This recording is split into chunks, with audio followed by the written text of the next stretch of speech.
Hello viewers, in this video we'll see labor cost. Labor cost is an important element of cost. Actually we know there are three elements of cost, that is the material, labor and expenses. Among these three, this labor cost forms a significant part of prime cost and total cost. And the labor costs are associated with human beings. Okay, the inefficiency of labor, damage of material by labor on account of inefficient supervision will result in increase of labor cost. And moreover, if labor is not properly utilized and the idle time and overtime will increase, and which in turn increases the cost of production.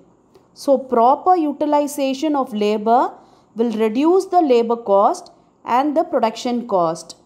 Okay, now we'll see the definition of labor cost. The labor cost is the cost of remuneration of the employees of an undertaking. Okay, this labor cost is nothing but the cost paid as a remuneration to them. That is, it may be of wages, salary, commission, or it can be a bonus too. Okay, this kind of remuneration paid to the labor, that is the employee of any undertaking, is termed as labor cost according to ICMA London. And now we'll see the meaning of labor cost.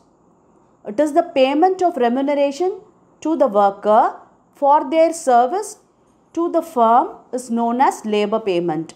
Okay, this labor cost is nothing but the payment of remuneration to the workers. This is the second element of total cost. As I said earlier, this is important second element of the cost. It may be direct or indirect in nature. Okay, if it is treated as a direct expenses, it will be included with the prime cost. And if it is related to the factory, it will be treated as an item of factory cost. Okay, and this labor cost may be a direct labor cost or indirect labor cost. If it is a direct labor cost, it is included in the prime cost, and if it is a indirect labor cost, it will be included in the factory cost. Okay, now we'll see the types of labor. There are two types of labor, that is direct labor and indirect labor. And now we'll see what is this direct labor. Direct labor is nothing but which can be identified with allocated cost center or cost unit. Thus, direct labor is engaged in converting raw materials into finished goods. For example, machine operator, shoemaker, tailor, carpenter. Okay, this direct labor is nothing but they will involve in the conversion of raw material into the finished goods. For example, if a carpenter is doing a table and the person, the carpenter, is the direct labor, and the cost of direct labor is the remuneration paid to the carpenter. Okay, that is the direct labor. And now we'll see the indirect labor. Indirect labor are those which cannot be conveniently identified with a particular cost unit. Okay, for example, supervisor, foreman, peon, clerk, etc. Okay, and the remuneration paid to this person will not be identified with the particular cost unit. For example, the same table, chair making carpenter remuneration is identifiable, and this person, the person who involved in the supervision of making that chair table, will not be identified. No, that's it. Okay, so indirect labor are those costs which cannot be identified with the particular cost unit. Okay, that is termed as indirect labor. And now we'll see the objectives of labor cost. Okay, yes, we have these many objectives. The first one is to estimate the correct labor cost of order, job and process. Okay, in order to estimate the correct cost of any orders placed or any job or any process. and to ascertain the cost of each job. In order to ascertain the cost of each job or each process or each order, this labor cost is important. Okay, and reduction of labor turnover. Okay, in order to reduce the turnover of labors, it is one of the objective of this labor cost. Okay, and absorption of overhead by using direct labor as a basis. Okay, this is also one of the objective. And next one, to find out the correct amount of overheads by ascertaining the indirect labor cost. Okay, we can able to ascertain the correct amount of overheads by ascertaining the indirect labor cost. And next, to increase the efficiency of labor by taking direct labor cost as a guideline. Okay, in order to increase the efficiency of the labor, efficiency of the human being, by taking into consideration the direct labor cost. And now we'll see the organization which involved in this dealing with labor. Okay, there are 5 departments in an organization dealing with this labor.